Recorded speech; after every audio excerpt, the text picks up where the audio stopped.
Hey guys, this is Killrob speaking, and in today's episode of Great Engineer, Terrible Driver, we are going to design a 2015 utility sport luxury vehicle in automation and hot lap it in BeamNG.drive on the automation test track.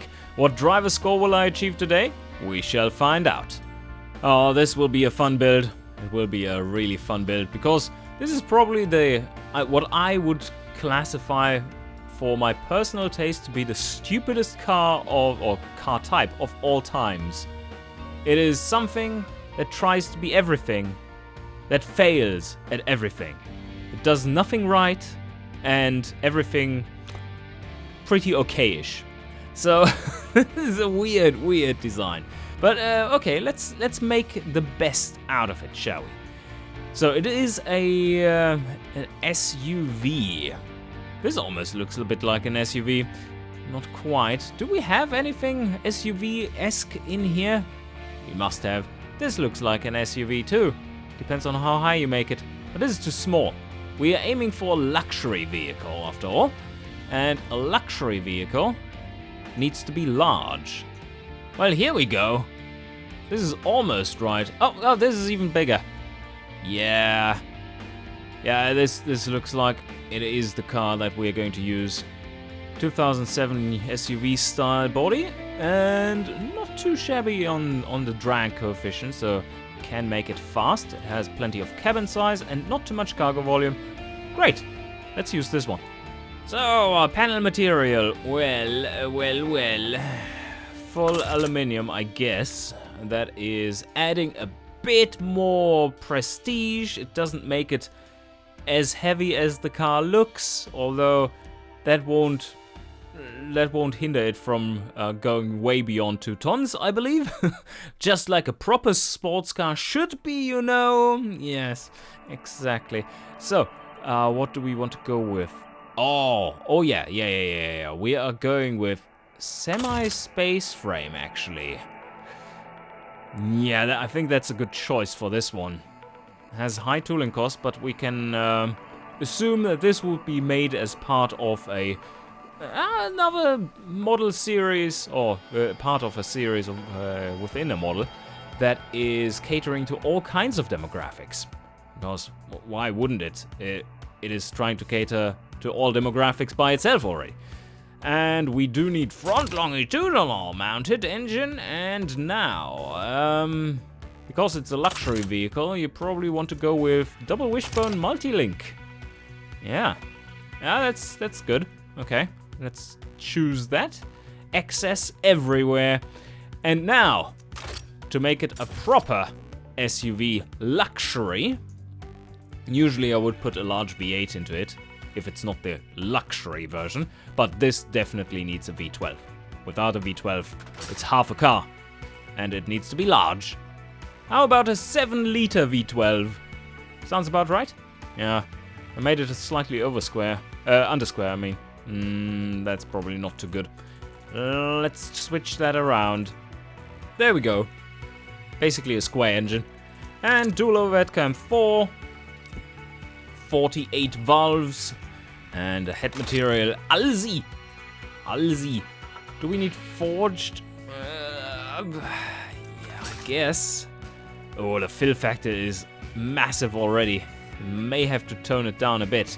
And forged, heavy duty forged, and normal forged. Standard VVT, sporty, yes, sporty, but just like 65 should be enough. Let's start with 11.0 compression rate, and then naturally aspirated, injection, multi-point, because it doesn't have to perform that well. I mean, it's a massive engine. We don't want to produce 500 million horsepower. Configuration, twin. Does twin help? Maximum power, 830. I don't think we are going to reach 6. Oh, well, no. I think we do reach 600 something horsepower with this one. And let's use premium. Performance intake and premium. Yeah, looks fancy. Rich it up. Not massively, but like somewhere in the range. maybe 12.8 or 13.0. And the ignition timing, 80, quite sporty. And we can probably rev this to 8,000, almost. Maybe 7.7, something like this.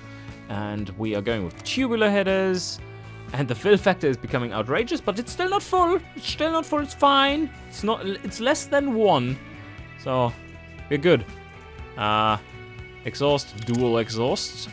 And max power, 865. Should be enough. Freeway. We don't need the high flow. Oh, do we? This is a little bit expensive, but I mean, it's probably worth it. I mean, it's a luxury version. It's a luxury version, it's fine. And there we have the first test of the engine. It is in the ballpark of our components. I would like to rev it a little bit higher, but that starts to strain the engine. This is not too bad just yet. Should we go for lightweight components? If we go with lightweight forged, that kills that problem.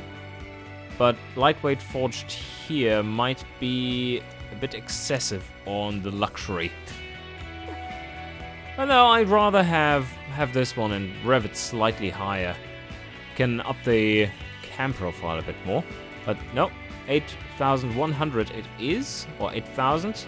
Now for the cam profile. Come on, push it up. A bit of a hit to the reliability. Should be fine. Just a tiny amount. Torque curve isn't really that of a supercar or anything, even though the engine is. But it's looking fine to me. Basically fulfills the purpose of this vehicle. It's like, yeah, pretty good range. This would be suitable to a VVL engine, actually. But a V12 with VVL is just ridiculous in its engineering time. And this one is already pretty high up there. And the engine is... basically, nothing is the most important thing about an SUV. It's just all over the place anyway. So maybe up this one. Yeah, 650 horsepower. Sounds good. Let's use it. Oh, the headers are limiting us like crazy. Should have checked that before. So let's use... Whoa, that was a lot of extra power. And let's check our... Ooh, the intakes. We do need twin. 700 horsepower, there we go. Okay, that was necessary. Also, we can probably push up the compression a bit. Almost. There, no knocking, please. So how about this? 708 horsepower at 7,900 RPM and 732 Newton meters at 6,000 RPM. Very sporty engine inside. And I was able to up it a bit more. Give it more fuel. 717 horsepower now. Crazy stuff. No quality slider meddling. Exhausts are looking good. Let's check our panel again. Headers, yeah, but race tubular is not an option. And intakes are fine now. Exhaust is great. Let's have a quick test. Oof, yes. Engine bay fill factor is beyond 1, which means that we will incur pretty hefty penalties to all kinds of service costs. But, I mean, service costs.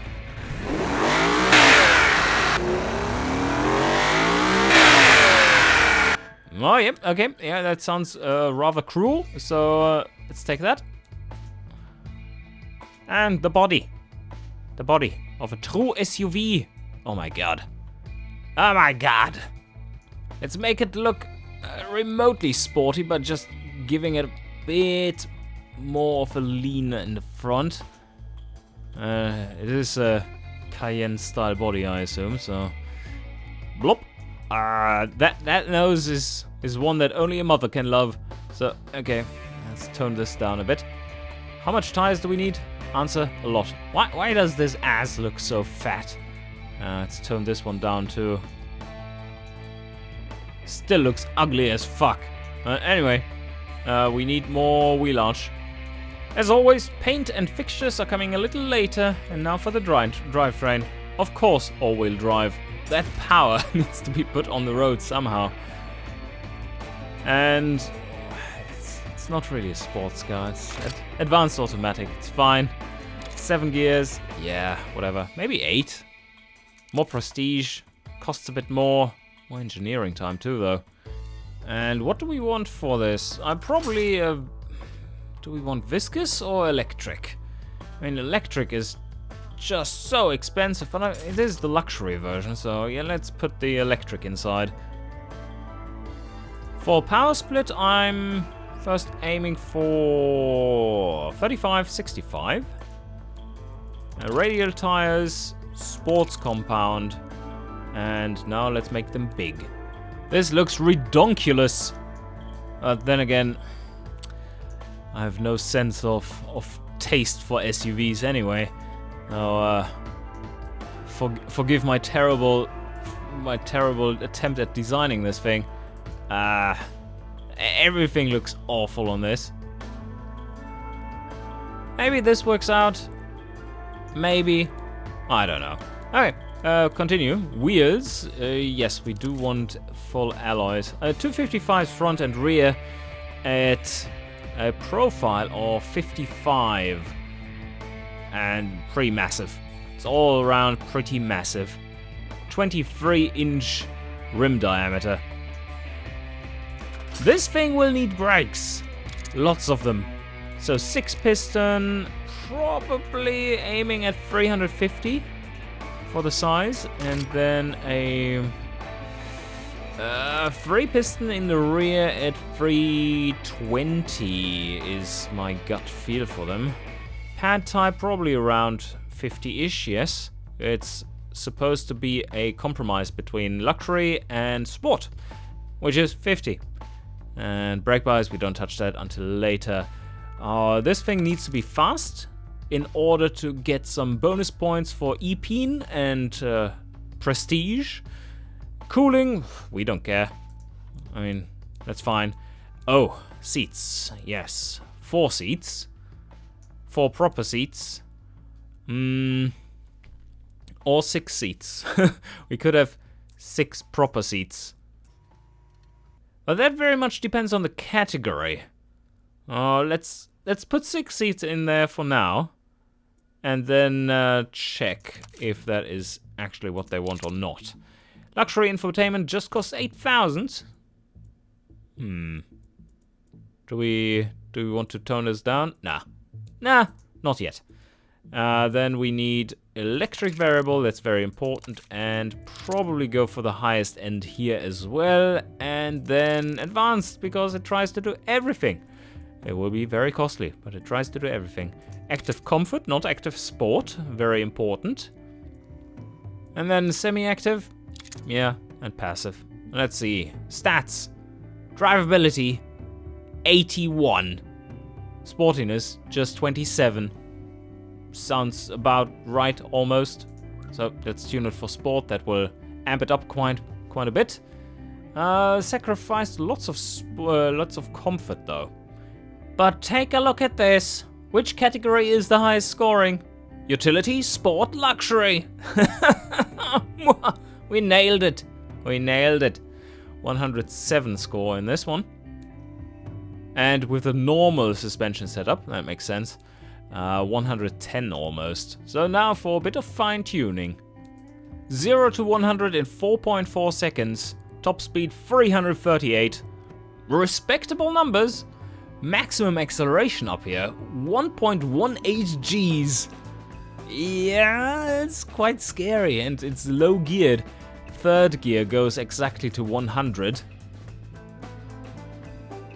And maybe we could try to go with dual clutch, although that makes it ridiculously expensive in comparison. No, let's stay with the advanced automatic. Advanced automatic has sport mode after all. Maybe 9 gears is even better. No, they do like their 8 gears. And we are at 82% affordability. Does that mean that they could have... handmade interior? No. So that was the perfect choice. Let's check if luxury sat-nav is more appreciated. Oh, yeah, that's quite the difference. Yeah, This is not quite as expensive for a little benefit. That makes a big, big dent in the affordability too. That's a good choice. Oh, there you have it. So Utility Sport Luxury wants to have 4 to 7 seats. Anything in there. It's compatible. Let's see if 0 in here makes it better. Yes! Probably makes it a bit more of a sports car. And it has more utility, you know? Can put in sand and gravel in the rear seats that aren't there. Holy shit! That sportiness brake fade. But I mean, it's an elephant. It's a very speedy elephant. 2.3 tons after we ripped out the 2 rear seats. And it looks like it is beneficial to actually install carbon ceramic brakes in the front. We might be able to go down to 4 pistons. Isn't quite good enough, is it? If we go to 375s, maybe we can tweak a bit in the brake balance as well. This is looking better. Ah, solid. I mean, aerodynamics. Lift? Oh no, lift! 200! Well, you see, when you're going fast enough, it just barely gets below the 2 ton. You have to... so you have to drive it fast in order to save fuel, I get it. 23 liters per 100 Ks. That's a lot. So a bit more suspension tuning, just to get it up there. I do want to have it a bit more sporty steering. There we have it. Oh shit, I still have lots of camber to use as well. That is too much, of course. Tone it down again. Whoa, the fast steering. That is scary. Okay, now it's a little bit less scary. It still has a tiny bit of oversteer there at the limit. But then quickly goes over to massive understeer. We should be safe. So this is just a few more suspension adjustments later. A bit lower ride height to limit the roll angle while still having a decent steering behavior and it turning over at fast speeds. That's pretty much what I want. 126 in the scores there. And yeah, looking good. So let's take a quick look at the markets. It's pretty much spot on. We have a high score in Utility Sport Premium, still scoring pretty well in Utility Premium, and even a bit off-road Premium. And then it's the Luxury segment, and the Luxury Sporty segment. Very good. Even a bit Muscle Premium, because it's a fucking 7-liter engine. But most impressively, it's super drivable, this beast of a car. 81.6? Yeah, that's pretty good. But I mean, it's full of tech. It's just full of tech. Anyway, let's start designing this beast.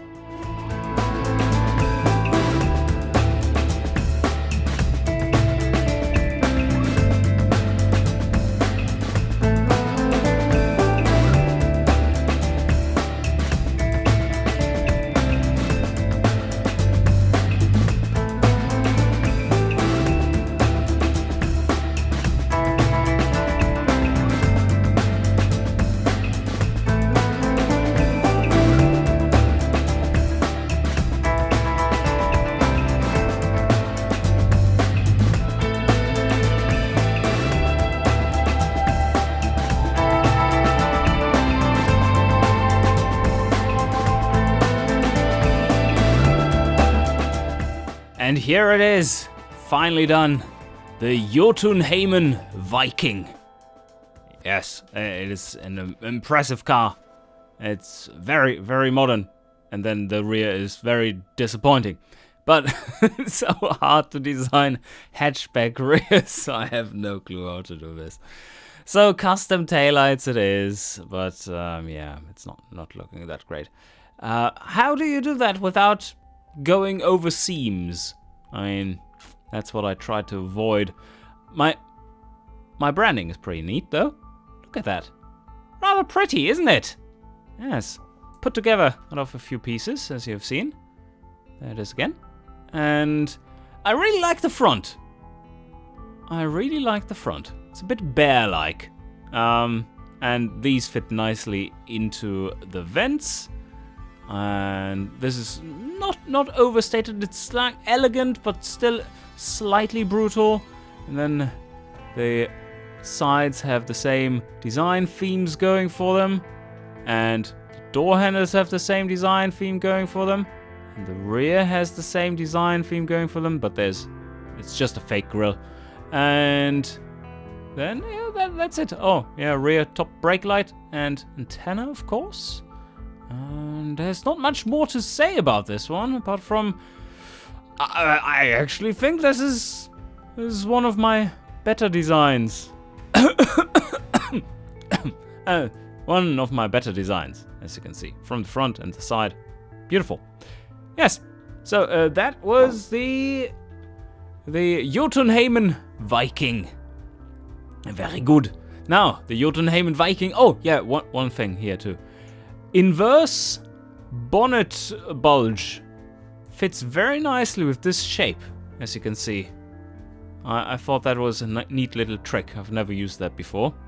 So, pretty cool. Anyway, we need to send this beast onto the test track. And where is it? There it is, the test track. Let's see what this one can do. It's not the best in corners, as one would expect.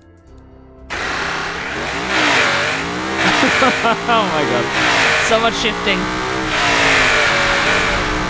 And we're on the Battle Flyer. How fast will this thing go before it has to super brake hard? It's not that fast. 249. And we're coming to the line in 2 minutes. Whoa, it's pretty fast. 2:14.66. And we are ready to export it. The Jotunheimen Viking. And here it is. The Jotunheimen Viking. Doesn't look bad. It's a little overbearing with the brake lights, I would say, but yeah. Let's switch on some blinkers and the lights. Oh my god, I'm blind. Switch them off. But this is quite nice. This looks excellent, actually. Very neat. Very neat. Yeah. A nice looking car. Let's see if it drives. We are going to, well, right now I'm leaving it with stability control on and in sports mode, I would say. So let's see how it behaves. Okay. It is fast, but it drives.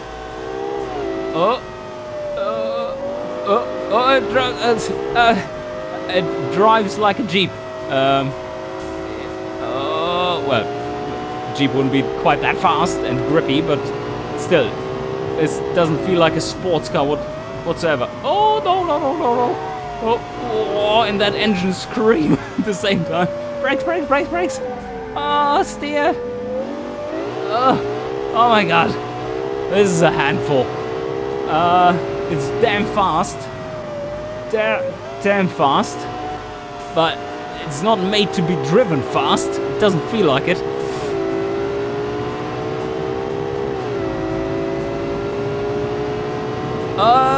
Yes, it does haul ass. Uh-oh. Is it stable enough for here? Yeah, it is. Okay, well, that wasn't too bad. Alright, I shall get used to this thing, and then I'll be back for the hot lap. Oh, shit. The Jotunheimen Viking. What a hooligan it is. Oh, man, it definitely does belong on the track. Also has issues with brake fade if you're really racing it. And you will see that. Yes, after the high-speed section, it's better start braking a little earlier. But, yeah, how to describe it? It's reasonably drivable, even fast, with electronic stability control turned off. So it is well set up. But whoa, so much power in this thing. And it just isn't tuned to be a race car. And that is my main problem with the SUV. It's just a car that cannot exist. Either it is a sports car, or it is a utility vehicle, or it's a family vehicle, or it's a luxury vehicle. You can, like, choose two. Two out of these. Two, not four. Damn, I hate this category.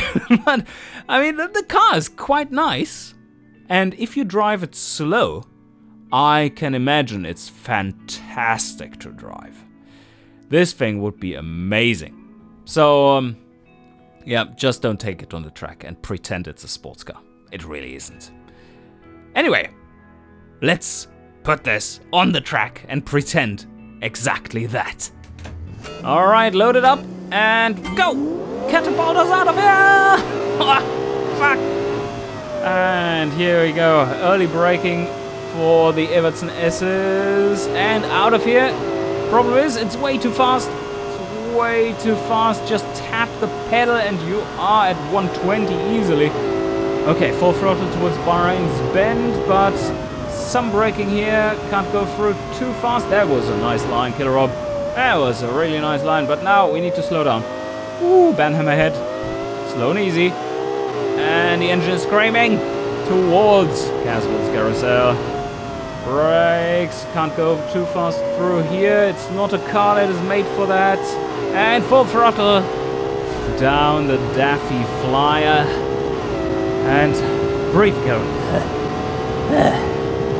This is a bit of work to drive. Okay, we do need to have some braking here. Yeah, that's good. That's good. 213. Yes. Yes, and full throttle again. And early braking controlled here. Yeah, slow down enough before you start steering. And then, oh, this thing doesn't have too much grip. 100 seems alright for this. And then once you hit the throttle, you're just flung out of here. Okay, towards Kirop chicane. And now we start to feel the brake fade. Oh, shit, that was bad. We probably lost like 2 seconds there. But man, those brakes are fading already. And early brakes. Okay, good. Adam's Apex. Easy through here. And full throttle again. Towards Cossack corner. Early on the brakes here too. Yeah, that's good. They are completely fading now. And out of here. Lamps up. Also, brakes. Good. Get her up. And full throttle towards the line. And we're completing it in 2:14.1. The Jotunheimen Viking. What a rowdy it is. Ugh, my god. It's astonishingly well behaved when you are driving it slow though. And it is reasonably easy to still control when you're driving it fast too. And on the automation test track, it got a 2 minutes 14:66. And in BeamNG.drive, I managed a 2 minutes 14:11. And that leaves us with a driver score of 100.4. Pretty interesting vehicle. It's not bad at all. And you should give it a try. You will, as always, find the download in the description below. And I hope you enjoyed, and see you guys next time.